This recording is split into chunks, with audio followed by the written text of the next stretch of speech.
अस्सलाम वालेकुम वीवर्स, कैसे हैं आप लोग। उम्मीद करती हूँ सब ठीक ठाक होंगे। अल्लाह पाक आप सबको अपने घरों में खुश और आबाद रखे। तो आज मैं बहुत बोर हो रही थी, हमारा नेट भी नहीं आ रहा, काफ़ी देर से ट्राई कर रही हूँ। लाइट सुबह की गई हुई है, पता नहीं लाइट को क्या मसला है, बहुत ज़्यादा जाना शुरू हो गई है लाइट अब। तो मैं फ़ारिग बैठी थी, मैंने कहा चलो टीवी पे कुछ देख लूँ। अब नेट भी नहीं आ रहा तो सोचा आप लोगों से ही थोड़ी गप्पे शप्पे मार लूँ। इस टाइम मैं बच्चों के रूम में आके बैठी हुई हूँ। तो बच्चे मेरे गए हुए हैं मेरी जेठानी के घर, उनके बेटे का कल माशाल्लाह से हकीका है। तो उधर बकरे आए हुए थे, तो बच्चों ने कहा कि चलो हम ना बकरों को देखाएं, बकरों के साथ खेलें। तो इसलिए बच्चे मेरे गए हुए हैं अपनी ताई अम्मी के घर। तो ये मेरे बच्चों का रूम है, मैं बच्चों के रूम में आई हुई हूँ।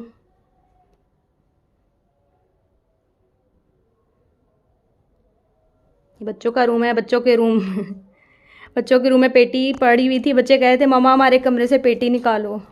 तो मैंने कहा बेटा अभी फ़िलहाल तो यहीं पे रखेंगे पेटी को।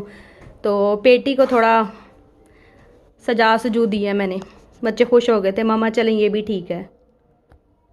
तो ऐसे करके मैंने पेटी के ऊपर ना ये सजावट कर ली है।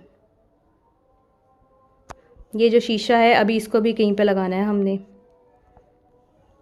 तो अभी नेट तो आ नहीं रहा, तो हम ये चीज़ें वहाँ पर वापस रखते हैं। और आज मैं सोच रही थी कि आज मैं बच्चों के लिए ना कोई ऐसी मीठी चीज़ बना लूँ। तो आपने मेरे पहले व्लॉग में देखा होगा कि मैंने केक की रेसिपी बनाई थी और काफ़ी कुछ बनाया था। तो मैं सोच रही हूँ कि आज केक बनाऊँ और साथ आप लोगों को भी बताऊँ कि झटपट केक कैसे तैयार होता है। इतना इनको मीठा पसंद है कि ये जो केक है ना, ये तो अब मेरे ना बाएं हाथ का ही खेल बन गया हुआ है। इतनी आसानी से बन जाता है और इतनी जल्दी बन जाता है केक। तो चलें अब आपको भी आज मैं केक की रेसिपी बताती हूँ कि केक कैसे बनाते हैं। और मिलते हैं अब हम टी टाइम पे। ओके, अल्लाह हाफिज़। यहाँ पे सबसे पहले मैंने पतीला ऊपर चढ़ाया प्री हीट करने के लिए। उसके अंदर मैंने इस तरह का स्टैंड रखा है। अगर आपके पास स्टैंड नहीं है तो आपने नमक लेना है, नमक की तह नीचे लगानी है और उसके ऊपर आपने कोई सी प्लेट या कोई प्याली उल्टी करके रख देनी है। उसके ऊपर फिर आपने अपना मोल्ड रखना है। फिर आपने इसको, अब मैंने इसको ढक दिया हुआ है। अब मैं केक के तैयारी की तरफ चलती हूँ। ये बाउल है, बाउल के अंदर मैंने ना 4 अंडों की सफ़ेदी लेके रखी हुई है। 4 अंडों की सफ़ेदी मैंने अलग कर दी थी, जर्दी मैंने अलग कर दी हुई थी। मैं इस सफ़ेदी को सबसे पहले ना बीट करूँगी ताकि इसकी झाग बन जाए। और ये अंडों की जर्दी है, एक अंडा बेचारा फूस हो गया था तो उसकी जर्दी ना बीच में ही शामिल हो गई। आपने टेंशन नहीं लेनी, ये बिल्कुल ठीक अंडे हैं।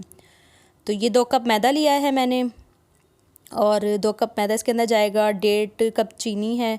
मीठा ज़्यादा पसंद करते इसलिए मैंने ना 1.5 कप से थोड़ी ज़्यादा चीनी ली है। आधा कप दूध है, 1 कप ऑयल है।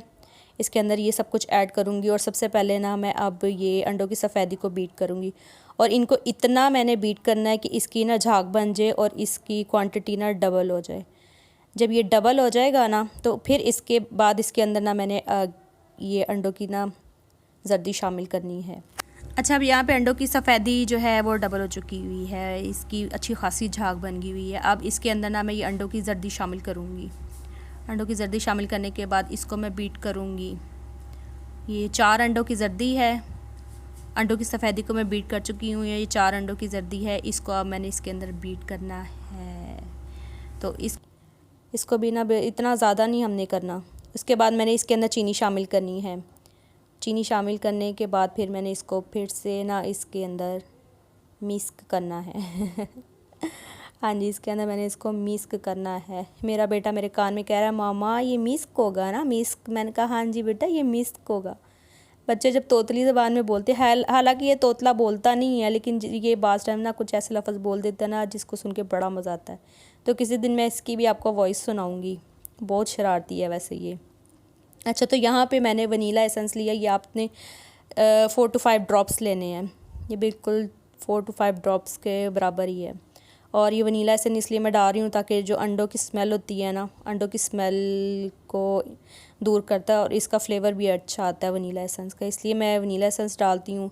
चॉकलेट एसेंस भी पड़ा हुआ था मेरे पास, लेकिन मैंने वो अभी तक ट्राई तो नहीं किया, लेकिन मैं ज़्यादातर वनीला एसेंस यूज़ करती हूँ। 1 कप ऑयल लिया है। ये कुकिंग ऑयल है, कोई भी रेगुलर ऑयल जो आप घर में यूज़ करते हैं आप उसको डाल सकते हैं। जिसका ना ज़्यादा वो उसको क्या कहते हैं, जिसकी स्मेल ज़्यादा तेज़ ना हो। डालडा कुकिंग ऑयल जो है ना उसकी स्मेल बहुत ज़्यादा तेज़ है, वो बहुत, इसलिए मैंने कभी केक के अंदर उसको ट्राई नहीं किया। ये जो मैंने किया है इसके अंदर यूज़ वो है सूफ़ी कुकिंग ऑयल। सूफ़ी कुकिंग ऑयल वो इतना लाइट सा होता है, उसके अंदर ना इतनी ज़्यादा वो ऑयल की स्मेल सी नहीं आती। तो अब इसके अंदर मैंने जो मैदा ऐड करना है ना, मैदे के अंदर सबसे पहले मैं बेकिंग पाउडर ऐड करूँगी। ये 1 टीस्पून के बराबर मैंने ना इसके अंदर बेकिंग पाउडर ऐड किया है। बेकिंग पाउडर इसके अंदर ऐड करने के बाद फिर मैंने ना इसको छाननी की मदद से छानना है, ताकि इसके अंदर जो एयर होगी ना वो निकल जाएगी और कोई बबल्स वगैरह नहीं बनेंगे इसके अंदर। तो इसको छाननी की मदद से मैं अब छानूँगी। तो आपने हमेशा से ही ना ये जो होता है ना मैदा और बेकिंग पाउडर, इसको आपने मिक्स करके छान के डालना है। छाने वगैरह का अगर आप डालेंगे ना तो इसकी गुटलियाँ सी भी बन सकती हैं, इसलिए आपने ना इसको छान के हमेशा डालना है। तो अब मैं इसको विस्क की मदद से ना इसको मिक्स करूँगी। इसके अंदर मैं बीटर दोबारा नहीं चलाऊँगी क्योंकि वो तेज़ चलेगा। तो इसको मैंने ना स्लोली मिक्स करना है, और बीटर से ना इसका जो ऊपर होता है ना ये मैदा, ये उड़ना भी शुरू कर देता है। एक दफ़ा मेरे साथ ऐसे ही हुआ, मैंने इसको इसके अंदर डाल दिया बीटर, सारा उड़ के मैदा मेरे कपड़ों के ऊपर। तो अब मैंने इसके अंदर हाफ़ कप से थोड़ा कम दूध डाला है, ताकि कि मुझे इसकी ना इतनी ना थिक लग रहा था, तो मैंने कहा इसकी ना सही से सारी स्मूथ सा ये बन जाए। तो ये मैंने बादाम काट के रखे हुए थे मोटे मोटे से इसको मैं इसके अंदर ऐड करूँगी, मोटे मोटे बादामों को। मेरा बेटा हंस रहा है, मामा ऐसे क्यों बोल रही हैं, मोटे मोटे बादाम क्यों बोल रही हैं। तो मैंने कहा मैं ऐसे ही बोलती हूँ तो इसके अंदर मैंने इसको ऐड कर दिया, मोटे मोटे बादामों को क्योंकि जब केक खाएंगे ना तो ये जब मुंह में आते हैं ना तो बड़े मज़े के लगते हैं। वो बारीक बारीक सही से मैश करके जो डालो ना उसका इतना टेस्ट नहीं मज़े का लगता। तो यहाँ पे मैंने जनाब जी मोड़ ले लिया। इसके अंदर मैं ये पेपर डालूँगी। अगर आपके पास बटर पेपर है तो आप बटर पेपर का यूज़ कर सकते हैं। मेरे पास फ़िलहाल बटर पेपर नहीं था, ना मैं जा सकती हूँ लेने के लिए, इसलिए मैंने ये कॉपी का पेपर ही फाड़ा है। तो इसके अंदर मैंने ऑयल डाल के इसको ग्रीस किया है। ग्रीस करने से ये ज़रा अच्छे से ना इसके साथ चिपक जाता है, पेपर चिपक जाता है। और ये जिसके अंदर जो मैश डालूँगी ना वो इसके साथ नहीं चिपकेगा, वो आराम से डीमोल्ड हो जाएगा। जब इसके अंदर बेक होने के बाद जब मैं इसको निकालूंगी ना वो इजीली बाहर आ जाता है। उसके नीचे बेस के साथ चिपकता नहीं है। ये इसका फ़ायदा होता है कि आपने नीचे पेपर लगा देना है, फिर आपने उसके ऊपर ऑयलिंग कर देनी है। इसकी साइडों पे भी आपने अच्छे से ऑयलिंग कर देनी है, ताकि साइडों से भी ना ये चिपके ना, ज़्यादा प्यार मोहब्बत ना दिखाए इसके साथ, ठीक है। आराम से बाहर निकल आए, बिल्कुल प्यार मोहब्बत से बाहर निकल आए इसके साथ। अच्छा, तो अब मैं इसके अंदर मैश ऐड करूँगी। ये मैंने इसके अंदर सारा डाल दिया है, और इसको फिर मैंने अच्छे से इसके अंदर डाल के फिर इसको सेट करना है। तो ये जो है ना अक्सर मैं चॉकलेट वाला बनाती हूँ, इस दफ़ा मैंने ये बनाया है बिल्कुल प्लेन बनाया। ना मैंने इसके अंदर चॉकलेट पाउडर डाला है, कोको पाउडर डाला है, ना मैंने इसके अंदर कोई कलर्स वगैरह डाले हैं। मैंने कहा सिर्फ ऐसे सिंपल सा बनाती हूँ, हमारा तो ये भी खाया जाना, इसने भी नहीं बचना बेचारे ने। ये एक दिन में बना है तो एक दिन में ही इसको ना सब ने हड़प कर जाना है, इतना इनको मीठा पसंद है। इसकी बेचारे की तो बाकियात भी नहीं मिलती हैं अगले दिन, कि पता ही ना बर्तनों का पता चल जाता है जनाब जी कि हमने केक बनाया था, लेकिन देखने में केक हमें कहीं पे नज़र नहीं आता। तो इसको हमने बड़े एहतियात के साथ इसके अंदर डाला है, अपने ना हाथ बचा के, इसे पतीले से हाथ बचा के बड़े एहतियात के साथ आपने इसको इसके अंदर डालना है, और ऊपर से आपने ढक्कन दे देना है। अब ये 13 मिनट तक, आधे घंटे तक या 45-30 मिनट तक ना ये आपका रेडी हो जाएगा। तो इतनी सी आपने आग रखनी है, जितनी आप चावलों के दम के नीचे रखते हैं ना आग, इतनी सी आपने आग रखनी है नीचे।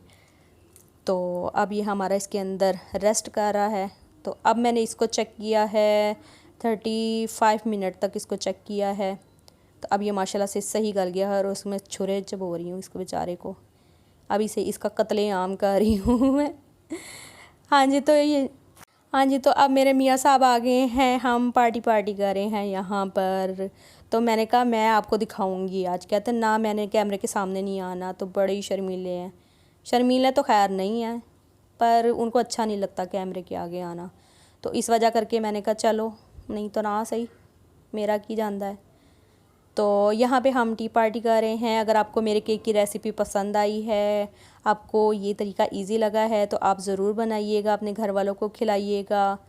और अपनी दुआओं में याद रखिएगा। मेरे चैनल को लाइक कीजिएगा, सब्सक्राइब कीजिएगा, शेयर कीजिएगा। यहाँ पे मेरे मियाँ साहब भी कह रहे हैं बहुत ज़बरदस्त बना है, तो मैं इनको कह रही थी बोल के कहीं, तो कहते हैं मुझे इशारे कर रहे थे चुप, मैंने बोलना नहीं है। तो मैंने कहा आपकी जगह मैं ही बोल दूँगी, आप बोल क्या रहे थे। अब ये जो बोल रहे थे वो मैं आपको बता दूँ तो आपका हंस हंस के ना टेढ़ पीढ़ शुरू हो जाना है। सच में बड़े मज़े का बोलते हैं। जब कोई चीज़ पसंद आ जाए ना तो फिर इनकी ना टोन ही बोलने की चेंज हो जाती है। तो आज मैंने इनकी पसंद पे केक बनाया था, बच्चों के लिए भी बनाया था, बच्चे अभी तक आए नहीं हैं। तो मैंने कहा बच्चों के आने से पहले पहले थोड़ी सी हम टी पार्टी कर लें बड़े सुकून वाले माहौल में बैठ के, तो उसके बाद फिर हम बच्चों के साथ खाएंगे।